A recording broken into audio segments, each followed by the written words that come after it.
शुभ दिन बच्चों। 7वीं कक्षा के हिंदी पाठ को आप सभी को मैं स्वागत करती हूँ। आइए पहले कुछ जीवों के और उनके मेहनत के बारे में समझते हैं। मधुमक्खियाँ अविश्वसनीय रूप से कड़ी मेहनत करने वाले प्राणी हैं जो समर्पण और सटीकता के साथ अमृत और पराग इकट्ठा करते हैं। पक्षी अपने घोंसले बनाने, लंबी दूरी तक प्रवास करने और अपने बच्चों की देखभाल करने के प्रयासों के लिए उल्लेखनीय है। मकड़ियाँ मेहनती और कुशल शिल्पकार होती हैं जो शिकार को पकड़ने और खुद को बचाने के लिए जटिल जाल बुनती हैं। ऐसे ही मेहनत करने वाले और एक जीव के बारे में जानकारी पाते हैं। आप सभी को कहानी बहुत पसंद है ना? तो चलिए अब हम एक कहानी देखते हैं।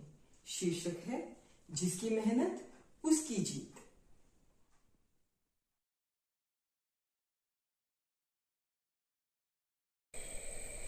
एक चींटी चने के दाल के टुकड़े के आसपास गोल गोल घूम रही थी।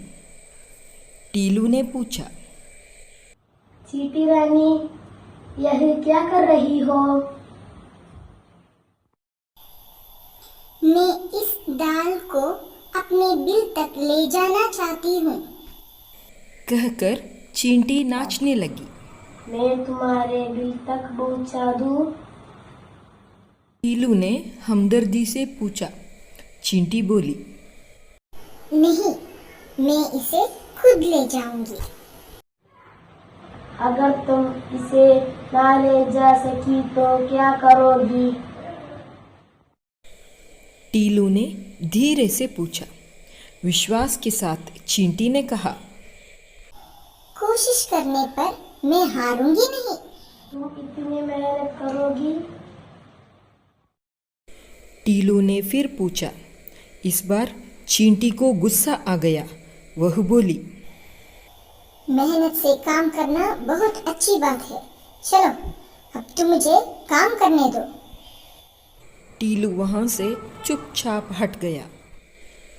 थोड़ी देर बाद टीलू वहां गया। उसने देखा कि दाल अपनी जगह पर नहीं थी। कुछ दूरी पर चींटियां कतार में एक के पीछे एक चने की दाल को घसीटे ले जा रही थी। तब टीलू को लगा, इनसे हमें सहयोग और अनुशासन भी सीखना चाहिए। तो बच्चों बताइए कैसी थी ये कहानी? बहुत अच्छी थी ना? इस कहानी से आपको मेहनत, अनुशासन और आत्मविश्वास जैसे मूल्यों के बारे में जानकारी मिली। तो अब हम इस कहानी के बारे में कुछ और जानकारी पाते हैं। एक चींटी चने के दाल के टुकड़े के आसपास गोल गोल घूम रही थी। पास का मतलब करीब, नियर, समीपा। चींटी कहाँ गोल गोल घूम रही थी? चींटी चने के दाल के टुकड़े के आसपास गोल गोल घूम रही थी। तभी टीलू ने पूछा, चींटी रानी, यह क्या कर रही हो?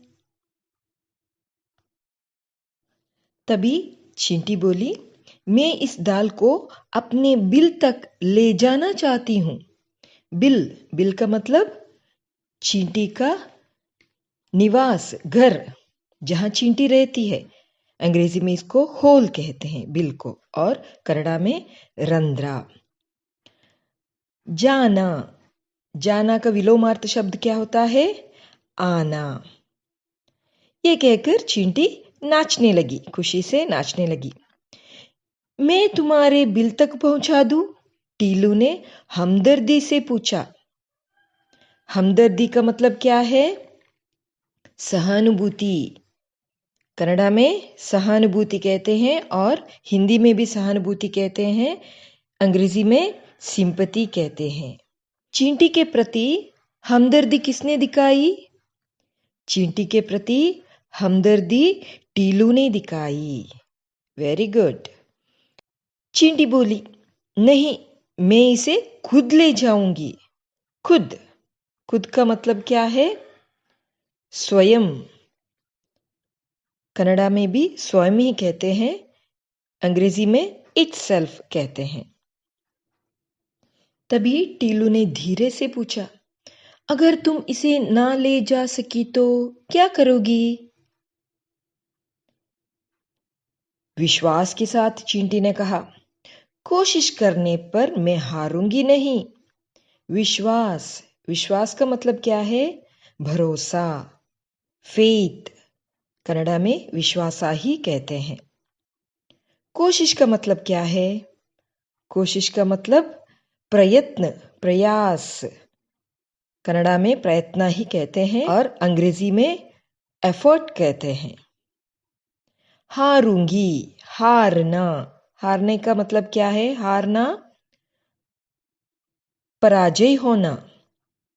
टू लूज, कन्नड़ा में सोलू कहते हैं। चींटी ने विश्वास के साथ क्या कहा? चींटी ने विश्वास के साथ कहा कि कोशिश करने पर मैं हारूंगी नहीं। तभी टीलू ने फिर एक बार पूछा, तुम इतनी मेहनत करोगी? इस बार तो चींटी को गुस्सा आ गया। गुस्सा शब्द का मतलब क्या है? क्रोध। अंग्रेजी में एंगर कहते हैं, कन्नड़ा में कोपा, सिट्टू कहते हैं। गुस्से से चींटी बोली, मेहनत से काम करना बहुत अच्छी बात है। मेहनत, मेहनत शब्द का अर्थ क्या है? परिश्रम। अंग्रेजी में हार्ड वर्क कहते हैं और कन्नड़ा में परिश्रमा कहते हैं। बहुत, इस शब्द का विलोम अर्थ क्या होता है? कम। अच्छी, इस शब्द का विलोम अर्थ क्या है? बुरी। तो मेहनत करना अच्छी बात है, कहती है चींटी। मेहनत करने के बारे में चींटी ने क्या कहा? मेहनत करने के बारे में चींटी ने कहा कि मेहनत से काम करना बहुत अच्छी बात है। और आगे बढ़ के चींटी बोलती है, चलो अब तुम मुझे काम करने दो। ये बात सुनकर टीलू वहां से चुपचाप हट गया, वहां से चला गया। थोड़ी देर बाद टीलू वहां गया। उसने देखा कि दाल अपनी जगह पर नहीं थी। कुछ दूरी पर चींटियां कतार में एक के पीछे एक चने की दाल को घसीटे ले जा रही थी। कतार, कतार का मतलब क्या है? पंक्ति। अंग्रेजी में क्यू कहते हैं और कन्नड़ा में सालू। पीछे, पीछे का विलोम शब्द क्या है? आगे। घसीटना, घसीटे ले जा रही थी। घसीटना, घसीटने का मतलब क्या है? टू ड्रैग, एळियुವುದು, खींचना।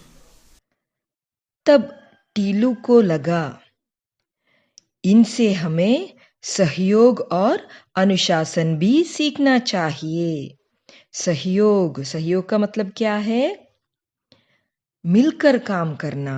अंग्रेजी में इसको कोलैबोरेशन कहते हैं और कन्नड़ा में सहयोगा कहते हैं। और अनुशासन का मतलब क्या है? अनुशासन का मतलब नियम का पालन करना। अंग्रेजी में डिसिप्लिन कहते हैं, कन्नड़ा में शिस्तु कहते हैं। टीलू ने चींटी से क्या सीखा? टीलू ने चींटी से सहयोग और अनुशासन भी सीखा। चींटी से हमने अनुशासन और सहयोग सीखा। ऐसे ही कुछ और जीवी के बारे में अगर आप लोगों को पता है तो इसके बारे में हम अगली कक्षा में चर्चा करेंगे। तब तक के लिए धन्यवाद।